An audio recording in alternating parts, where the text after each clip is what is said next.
جتنا پیار کر رہی ہے اس سے زیادہ مالک اپنے بندوں سے پیار کرتا ہے۔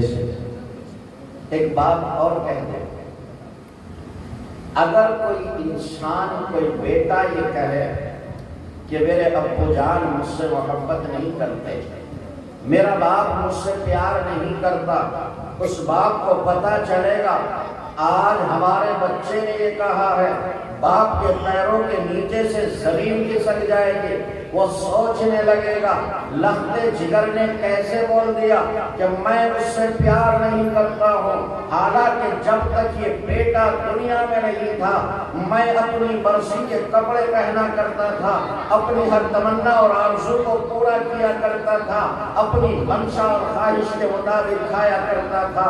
جب سے یہ لختے جگر دنیا میں آیا ہے اور لال تجھے خوش کرنے کے لیے میں نے اپنی خوشیوں کو آگ لگائی ہے، اور تم کہتے ہو کہ ابو جان مجھ سے محبت نہیں کرتے۔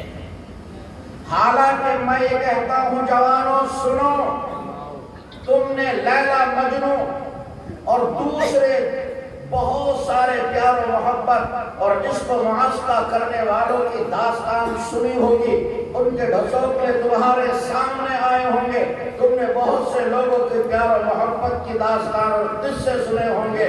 میں رب کی قسم اٹھا کر کہتا ہوں اس پوری دنیا میں ایک باپ پیار و محبت کی وہ مثال اور نظیر ہے۔ اگر باپ کی طاقت میں ہو یہ اپنی اولاد کی راہوں سے سارے کانٹے ہٹا کر ان کی راہوں میں پھول بچھا دے، اگر باپ کی طاقت میں ہو یہ دنیا عشق و محبت کی وہ مثال ہے، یا اگر اس کی قدرت میں ہو تو اپنی زندگی کا کچھ حصہ اپنی اولاد کے نام لکھ دے۔ سبحان اللہ، اتنا پیار کرتا ہے باپ اپنی اولاد سے۔ جوانوں سمجھو اپنے باپ کی قدر۔ بہرحال میں تو یہ کہہ رہا تھا اگر کوئی بیٹا یہ کہتا ہے کہ میرا باپ مجھ سے محبت نہیں کرتا، اس باپ کو تکلیف ہوتی ہے، اس کی ماں کو پتہ چلے گا آج ہمارے بچے نے یہ کہا ہے، اس کی ماں کی راتوں کی نیندیں ختم ہو جائیں گی، وہ ماں سوچنے لگے گی لختے جگر تم نے کیسے کہہ دیا کہ میرا باپ مجھ سے محبت نہیں کرتا، حالانکہ میں جانتی ہوں تیرا باپ مجھ سے کتنی محبت کرتا ہے۔ میرے بھائیوں، ایک بیٹا یہ کہتا ہے کہ میرے والد مجھ سے پیار نہیں کرتے، اس والد کو، اس باپ کو تکلیف ہوتی ہے۔ اگر کوئی اللہ کا بندہ یہ کہے کہ میرا پروردگار، میرا معبود مجھ سے محبت نہیں کرتا، میرے رب کی ذات بے نیاز ہے، اس اللہ کو تکلیف تو نہیں ہوگی، لیکن یہ انتہائی درجے کی ناشکری ہے۔ اللہ تعالیٰ اپنے بندوں سے ٹوٹ کر پیار کرتا ہے۔ یہاں مسلمانوں میں آپ کو ایک بات بتانا چاہتا ہوں، اللہ رب العزت والجلال نے جو دین ہم کو عطا کیا ہے، یہ دین اللہ کی محبت کا حصہ ہے، یہ میرے رب کے پیار کی نظر ہے۔ لوگ یہ سمجھتے ہیں کہ یہ دین جکڑ بندیوں کا نام ہے، انسانوں کو جکڑ دیا گیا کہ تم کو دنیا میں رہ کر کے تھوڑا کام کرنا ہے اور بہت سے کاموں سے رکنا ہے۔ ہم یہ خیال کرتے ہیں کہ یہ دین جکڑ بندیوں کا نام ہے۔ یاد رکھنا مسلمانوں، یہ دین جکڑ بندیوں کا نام نہیں، یہ اللہ کی محبت اور اس کے پیار کی نظر ہے۔ سوچ میرے بھائی، دنیا میں کتنے انسان ہیں جو اپنے آپ کو عقل مند اور دانش مند تصور کرتے ہیں، بڑی بڑی حکومتیں اور ریاستیں چلاتے ہیں، لیکن وہ آج تک یہ نہ سمجھ سکے تیرا معبود کون ہے، تجھے پیدا کرنے والا کون ہے۔ وہ اپنے ڈنڈے سے ہانکے جانے والے جانور کو اپنا خدا تصور کرتے ہیں، اپنے ہاتھوں سے تراشے ہوئے پتھروں کو اپنا خدا تصور کرتے ہیں، اپنے ہاتھوں سے لگائے ہوئے درختوں کو اپنا معبود خیال کرتے ہیں۔ سوچ میرے بھائی، یہ تیرے رب نے تجھے در در کی ذلتوں اور ٹھوکروں سے بچا کر اپنے سامنے جھکنے کا موقع دیا ہے، یہ تیرے رب کی محبت نہیں تو اور کیا ہے؟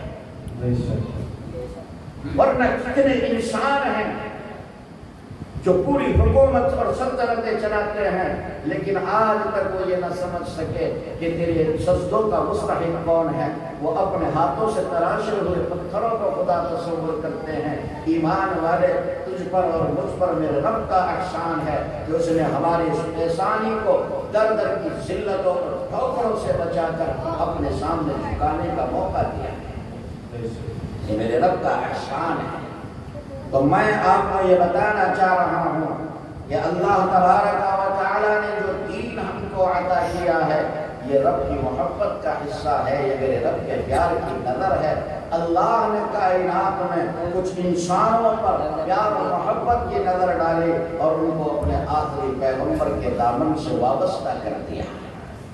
یہ دین جو اللہ نے ہم کو عطا کیا ہے، اس کی قدر کرنی چاہیے۔ یہ تمہارے رب کا پیار کی نظر اور محبت کا حصہ ہے۔ لیکن میرے بھائیوں، میں بہت دکھی دل کے ساتھ کہہ رہا ہوں، مسلمانوں، یہ کوئی تقریر نہیں، یہ کوئی رسمی بیان نہیں، میرے رب کی قسم یہ میرے دل کا درد ہے، میرے دل کی آواز ہے، میرے دل کا سوز ہے۔ ایمان والو، اس درد اور توقع کے ساتھ کہہ رہا ہوں، کاش تم میرے درد کو بانٹنے کی کوشش کرو۔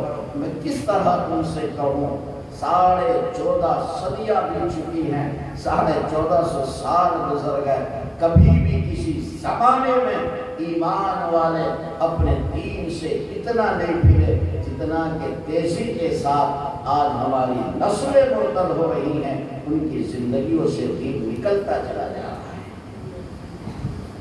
آج خاص کر ہماری بیٹیاں مرتد ہو رہی ہیں، ان کی زندگیوں سے دین نکل رہا ہے اور ہمیں ذرہ برابر احساس نہیں۔ یاد رکھنا میرے بزرگوں،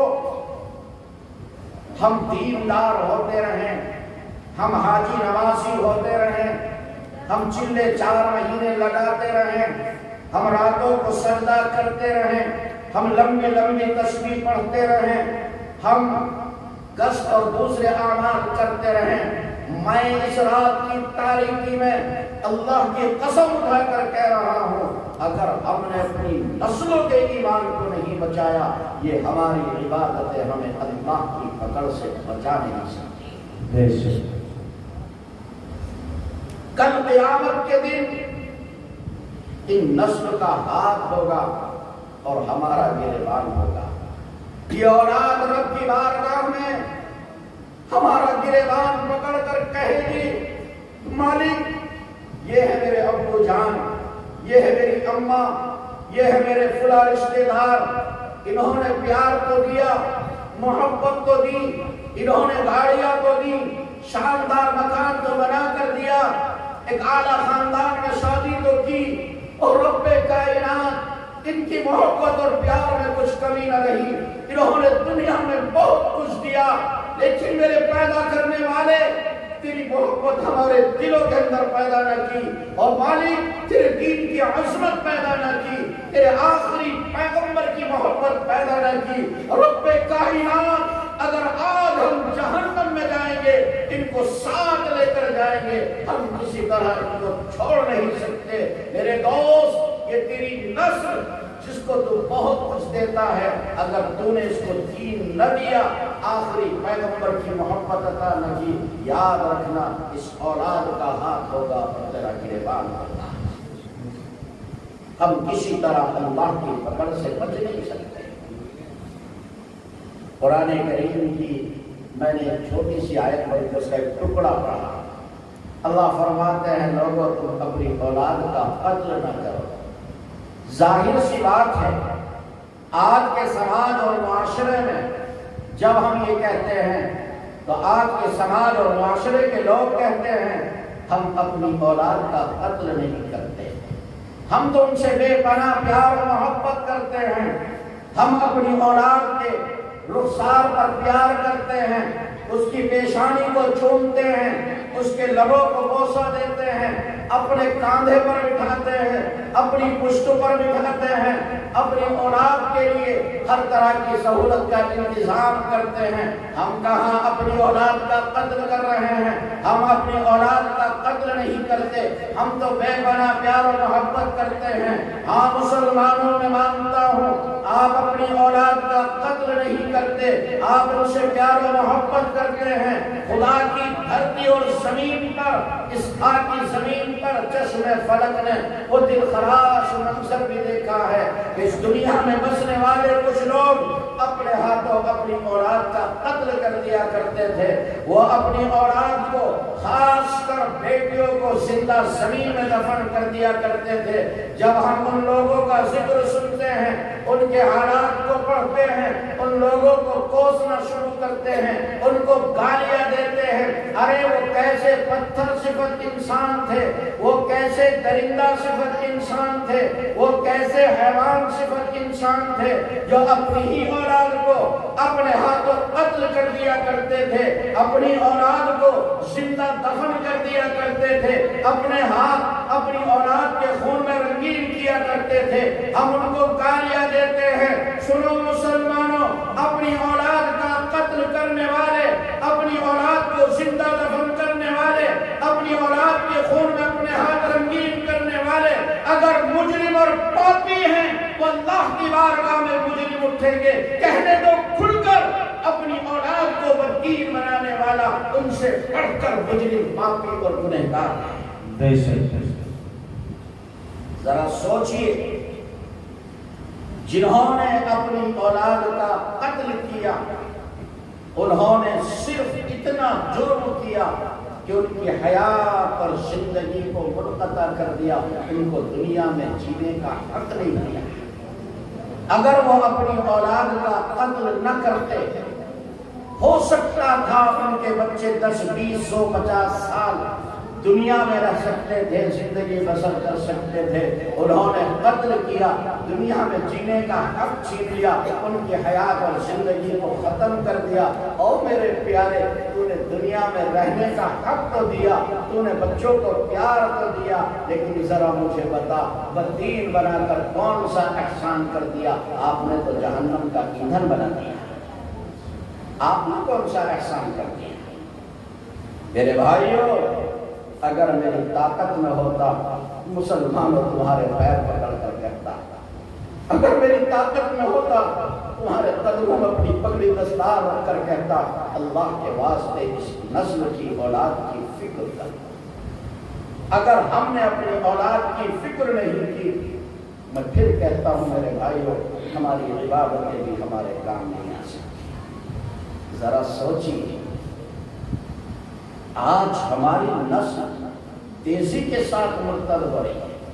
ہماری وہ اولاد، ہمارے وہ بچے جو مسلم نطفے سے پیدا ہوئے، مسلم ماں کے 9 مہینے تک مسلم ماں کے پیٹ میں رہے، جب دنیا میں آئے تو مسجد کے امام اور مؤذن کو بلا کر ان کے کانوں میں اذان دی گئی، اور دنیا میں آنے والے مبارک ہو، خوشخبری اور بشارت ہو تیرے لیے کہ تو آخری پیغمبر کا غلام اور نوکر بن کر کے دنیا میں آ رہا ہے۔ پھر 2 سال تک مسلم ماں کی چھاتیوں سے دودھ پیا، مسلم گودوں میں پلا، مسلم گھرانے میں پرورش پائی، زندگی کے 20 سال ایمان والے گھرانے میں گزارے۔ میں کس طرح کہوں میرے بھائی، تیری لاپرواہی نے اس کو جہنم کا ایندھن بنا دیا۔ آج وہ اپنے ایمان سے ہاتھ دھو رہا ہے۔ ہمارے وہ بچے مرتد ہو رہے ہیں، ان کی زندگیوں سے اسلام نکلتا چلا جا رہا ہے، اور ہمیں سب کا برابر احساس نہیں۔ کچھ دن پہلے کی بات ہے، نجیب آباد سے ایک صاحب میرے پاس آئے، اور جمعے کا وقت تو قریب تھا۔ انہوں نے مجھے مسجد کے باہر مجھ سے ملے اور کہنے لگے، حضرت کسی نے آپ کا پتہ بتایا ہے، میں آپ کے پاس آیا ہوں۔ میری بچی غیر مسلم لڑکے کے ساتھ جانا چاہتی ہے، وہ مبذر ہے، وہ کسی طرح باز رہنا نہیں چاہتی، وہ اسی کے ساتھ زندگی گزارنا چاہتی ہے۔ کسی نے آپ کا پتہ بتایا ہے، حضرت کو تعویذ دے دو۔ میں جھوٹ بول کر اپنی قبر برباد کرنا نہیں چاہتا۔ وہ بڑے میاں میرے قدموں میں پیروں میں گرنے لگے۔ میں نے ان کے کاندھے کو پکڑا اور اٹھایا، کہا بزرگوار شرمندہ نہ کرو، بتاؤ کیا معاملہ ہے؟ کہنے لگے، حضرت کسی نے آپ کا پتہ بتایا، تعویذ دے دو۔ میں نے ان سے پہلی بات تو یہ کہی کہ میں تعویذ کرنا نہیں جانتا، کسی نے غلط بتایا۔ ایک بات اور کہہ دوں، اگر کوئی کرتا ہے تو برا نہ مانے، میں تعویذ والوں کو پسند بھی نہیں کرتا۔ بہرحال وہ کہنے لگے حضرت عزت کا مسئلہ ہے۔ میں نے کہا میرے بزرگوار ایک بات ذرا ذہن میں رکھو، سوچئے ایک کاغذ کا پرزہ اور ٹکڑا جس پر ہم چند لائن اور لکیریں کھینچ کر آپ کو دے دیں اور وہ کاغذ کا ٹکڑا اور پرزہ تمہاری نسلوں کے ایمان کو بچا لے، میرے رب کی قسم ہرگز نہیں ہو سکتی۔ ایک کاغذ کا ٹکڑا، ایک کاغذ کا پرزہ، چاہے چند لائن لکھ کر کے تم بچوں کے گلوں میں ڈال دو اور تمہارے بچوں کا ایمان بچ جائے، نہیں ہو سکتا۔ پہلے ان راستوں کو بند کرنا پڑے گا، ان راستوں کو مسدود کرنا پڑے گا، ان ذرائع کو ختم کرنا پڑے گا جن راستوں سے ہماری نسل وہاں تک پہنچ رہی ہے۔ پہلے ہم ان ذرائع اور راستوں کو دیکھیں، ہم ان ذریعوں کو بند کریں، ان راستوں کو بند کریں جہاں سے ہماری نسل وہاں تک پہنچ رہی ہے۔ اگر ہم نے وہ دروازے بند نہیں کیے، ان راستوں کو بند نہیں کیا، یاد رکھنا ایک نہیں تم 1000 تعویذ گھروں میں ڈال دو، تمہارے بچوں کا ایمان سلامت نہیں رہ سکتا۔ ان راستوں کو بند کرنا پڑے گا۔ میرے بھائی وہ بات لمبی ہو جائے گی، اس لیے میں زیادہ طول دینا نہیں چاہتا، ورنہ میں آپ کو تفصیل سے بتاتا کہ آخر ہماری نسلیں مرتد ہو کیوں رہی ہیں۔ بہرحال ایک بات تو یہ ہے کہ ہم مخلوق تعلیم ہو رہی ہے، ہماری بچیاں بے پردہ بازاروں میں گھوم رہی ہے، غیروں کے اسکول اور کالجوں میں جاتی ہیں، مارکیٹ اور بازاروں میں جا رہی ہے، ہمیں ذرہ برابر احساس نہیں۔ مسلمانوں ذرا سوچو، اپنی ناک اونچی کرنے کے لیے آج انسان وقتی عزت اور شہرت حاصل کرنے کے لیے اپنی گاؤں اور بستی میں کچھ وقت کے لیے اپنا ایک مقام بنانے کے لیے، سچ کہہ رہا ہوں، پوری زندگی کی کمائی جو جنہیں سچ اور جھوٹ بول کر کے کمایا تھا، ایک ہی شادی میں پانی کی طرح بہا دیتے ہیں۔ تمہیں اس احساس نہیں کہ تم اس کمائی کو اپنی ناک اونچی کرنے کے لیے ایک شادی میں پانی کی طرح بہا رہے ہو۔ اگر اللہ نے مال دیا تھا تو اس دل میں یہ جذبہ بھی ہوتا کہ اس مال کو میں اپنی نسل کی اور قوم کی بیٹیوں کے ایمان کو بچانے کے لیے خرچ کروں گا، اور اپنا کوئی ادارہ اور تعلیمی ادارہ، اسکول اور کالج بناؤں گا جہاں صرف میرے قوم کی بچیاں پڑھیں اور ان کا ایمان محفوظ رہے۔ بات کرتے ہو تعویذوں سے ایمان کو بچانے کی، اور صورتحال یہ ہے کہ 1 روپیہ ہم اپنے بچوں کی تعلیم پر خرچ کرنے کے لیے تیار نہیں۔ غیر مسلم بچوں کے جا کر کے آپ جائزہ لو، مہینے کی پہلی تاریخ پر ان کی فیس جمع ہو جاتی ہے، اور مسلمان بچے جہاں پڑھتے ہیں ان کے ٹیچر اور اسکول کے ذمہ داران ان کے کئی دن تک بچوں کو ڈالتے ہیں فیس لاؤ، اور ہم تعلیم کے نام پر 1 روپیہ نکالنے کے لیے تیار نہیں۔ وہ قوم جو ایک رات کا مشاعرہ کرا کر شاعروں کو لاکھ روپے دیتے ہوں، وہ قوم جو قوالوں پر پیسوں کی بوچھار کرتے ہوں، وہ قوم جو نچیوں پر پیسے مارتے ہوں، اور پھر یہ خیال کریں کہ تعویذوں سے ہماری نسلوں کا ایمان بچ جائے، میرے رب کی قسم دھوکہ ہے۔ اگر تجھے اپنی نسلوں کا ایمان بچانا ہے تو جو اللہ نے تجھے مال دیا ہے اس نسل کے ایمان کی حفاظت کے لیے اس کو خرچ کرے۔ بتاؤ مجھے کس بات کی کمی ہے؟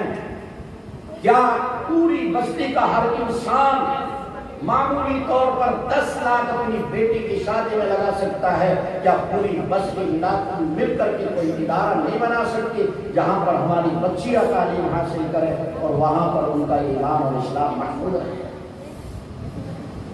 ایک رات کے مشاعرے پر 10 لاکھ روپے خرچ کرتے ہو، قوالوں پر پیسے خرچ کرتے ہو۔ ابھی کرت پور میں قوالی کا پروگرام ہوا، کسی نے مجھے بتایا کہ فلاں صاحب جو ہیں انہوں نے قوال پر 2-2.5 لاکھ روپے اوپر سے وارے ہیں، جو ان کا طے تھا وہ الگ ہے، جو انعام کے طور پر دیا ہے وہ اتنے پیسے۔ میں نے سمجھا کہ شاید یہ بڑا فیاض دل اور سخی دل انسان ہے۔ میں ایک موقع پر ان کے پاس گیا مدرسے کے لیے، یقین جانیے بمشکل تمام انہوں نے 500 روپے مدرسے کو دیے۔ جن لوگوں کی صورتحال یہ ہو، قوالوں پر، شاعروں پر، ڈی جے باجے پر، اور جو لوگ شادی اور بیاہ پر اس پانی کی طرح پیسے بہاتے ہوں، اور وہ خیال یہ کرے کہ مولانا سے تعویذ لا کر بچوں کے گلوں میں ڈال دو اور بس ان کا ایمان محفوظ رہے گا، یاد رکھنا یہ دیوانے کا خواب ہے جو کسی طرح پورا نہیں ہو سکتا۔ دنیا کی کوئی بھی قوم آپ اس کو اٹھا کر دیکھ لیجیے، ان کے پاس صحیح مذہب نہیں ہے، لیکن ان کا دستور اور قانون ہے کہ ہم اپنے مذہب کی تبلیغ کے لیے، اپنے مذہب کی تعلیم کے لیے، اپنے بچوں کے مستقبل کے لیے آپ کو اپنی کمائی کا 25%، کہیں 50% جمع کرنا پڑے گا، اور وہ کسی کو پتہ بھی نہیں چلتا، اور وہ اتنا پیسہ لا کر کے جمع کرتے ہیں اور سب کام ان کے ہو رہے ہیں۔ تم کائنات کی وہ زندہ قوم ہو کہ تم پر تمہارا جو مذہب ہے وہ اللہ کی طرف سے ہے، اور تمہارے مال پر جو فرض کیا کسی انسان نے نہیں، تمہارے پیدا کرنے والے نے تمہارے مال پر زکات فرض کی ہے، اور وہ بھی 2.5%۔ لیکن ایمانداری سے بتائیے، اپنے سینے پر ہاتھ رکھ کر کتنے لوگ ہیں جو صحیح حساب لگا کر صرف اپنے مال کی زکات دیتے ہیں؟ آپ عیسائیوں کے جائیے، 25% طے ہے، ہر عیسائی اپنی کمائی کا 25% جمع کرے گا، اور وہ ان کے بچوں کی تعلیم کے اور ان کے مذہب کی تبلیغ کے لیے خرچ ہوگا۔ اور دوسری قومیں ہیں، ان کے یہاں بھی متعین ہیں، ایک مسلمان ہے کہ جس سے فرض بھی ادا نہیں ہوتا، جو اس کے رب نے زکات فرض کی تھی وہ بھی نہیں دے پا رہا ہے، اور دنیا کے فضول کاموں میں، بکواس میں، الٹی سیدھی جگہوں پر کتنے ہی خرچ کرا ہے۔ فلاں کی شادی میں اتنا خرچ ہوا، ہم ان سے زیادہ کریں گے۔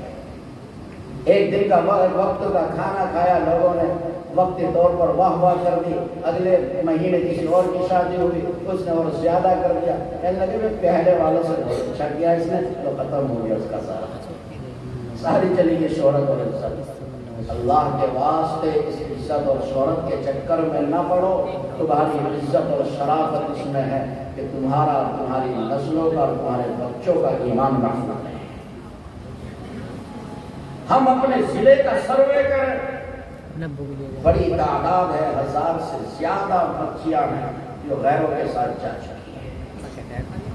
بجنور کے قریب میں ایک قصبے میں تقریر کرنے کے لیے گیا، میں نے وہاں مسلمانوں کو اپنے دل کا یہ درد سنایا۔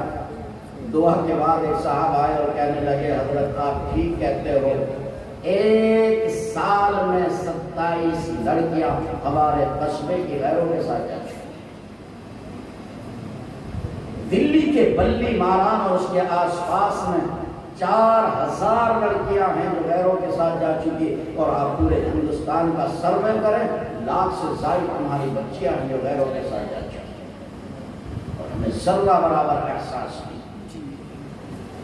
تم نے دیکھا ہوگا بنارس کی ایک ویڈیو وائرل ہوئی، ایک سمرن نام کی بیٹی، اس کے باپ کا نام فاروق ہے، وہ غیر مسلم لڑکے کے ساتھ فرار ہو جاتی ہے، اس کے باپ نے حکومت کا سہارا لیا اور اپنی بیٹی کو تلاش کیا، پولیس کو ساتھ لے کر کے بیٹی کو ڈھونڈا، ایک جگہ بیٹی مل جاتی ہے۔ ان گنہگار آنکھوں نے وہ ویڈیو اور وہ منظر دیکھا ہے، اس کا باپ ہاتھ جوڑ کر کہتا میری بیٹی، میری لخت جگر، ہو سکتا ہے تیری تربیت میں کچھ کمی رہ گئی ہو، لیکن میری محبتوں کا خیال کر، اپنی ماں کے ممتا اور پیار کا تو خیال کر، اس ناز و نعمت کے ساتھ تیری ماں نے تجھے پالا، اپنے بھائیوں کا ارمان دیکھ وہ کس طرح تیری بھوری عزت کے ساتھ، خوشیوں کے ساتھ رخصت کرنا چاہتے تھے۔ میری بیٹی تم ایسا نہ کرو، میری عزت کا سوال ہے، میرے خاندان کی عزت کا سوال ہے، میرے دین و دھرم کی عزت کا مسئلہ ہے، بیٹی تم میرے ساتھ واپس چلو۔ اس بیٹی نے جواب دیا، بہت دیر کر دی مہربان آتے آتے، اب کیا ہوگا، اب نہیں جا سکتی میں آپ کے ساتھ، میں نہیں پہچانتی آپ کو، آپ کون ہیں؟ جو سامنے لڑکا بیٹھا ہوا ہے یہ میرا شوہر ہے، اب میں زندگی کا باقی جیون اسی کے ساتھ گزارنا چاہتی ہوں، میں آپ کے ساتھ نہیں جاؤں گی۔ مسلمانوں، میری طاقت میں ہوتا تمہارے پیر پکڑ کر کہتا، اللہ کے بندو، وہ دن دیکھنے سے پہلے کہ ہم اپنی بچیوں کے سامنے ہاتھ جوڑیں اور ہماری بچیاں ہمیں جوتیوں کی ٹھوکروں پر بٹھا کر اڑا دیں، اللہ کے واسطے اس دن کو دیکھنے سے پہلے آپ اپنی نسل کے ایمان کی فکر کریں، کہیں ایسا نہ ہو کہ وہ دن ہمیں بھی دیکھنا پڑ جائے۔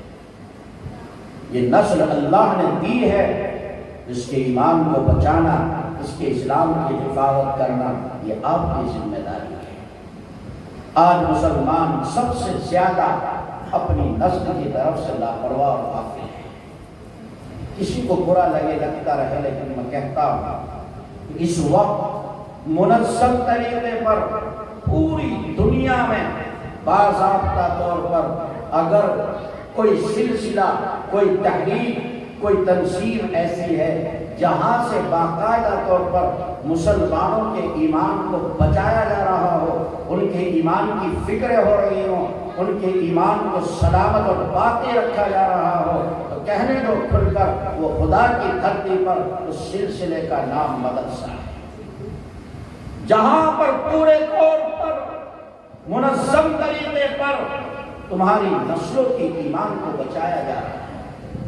ہم یہ نہیں کہتے کہ آپ ان کو پورے گھر کے بچوں کو حافظ بنا دو، قاری بنا دو، مولوی مفتی بنا دو، ہو بھی نہیں سکتا، آپ بنا بھی نہیں سکتے، یہ ممکن بھی نہیں ہے۔ ہر بچہ پوری بستی کا حافظ قاری مولوی بن جائے نہیں ہو سکتا، لیکن ہاں اتنا ضرور کہیں گے مسلمانوں، آپ ان کو پہلے مدرسے سے جوڑ کر جتنا وقت 2.5 سال یہ اپنی ابتدائی عمر کا مدرسے میں لگا سکتے ہیں، آپ ان کو مدرسے میں داخل کر کے ان کے ایمان کی حفاظت کا سامان کر دو، ان کو صحیح مسلمان بنا دو۔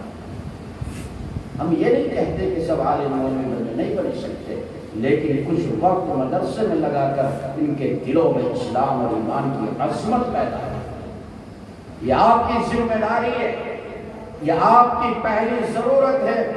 آپ اپنی بچیوں کو جو دینی اداروں میں آ سکتی ہیں، کم عمر ہیں، ان کو مدرسے میں لائیں، کہ اپنے گھروں پر باقی بڑی بچیوں کے تعلیم کا انتظام کریں اور اپنی نسل کو پورے منظم طریقے پر بڑی فکروں کے ساتھ اس کا ہاتھ پکڑ کر مدرسے میں داخل کرنا اور ان کی ایمان اور اسلام کی حفاظت کا سامان کرانا، یہ آپ کی ذمہ داری ہے۔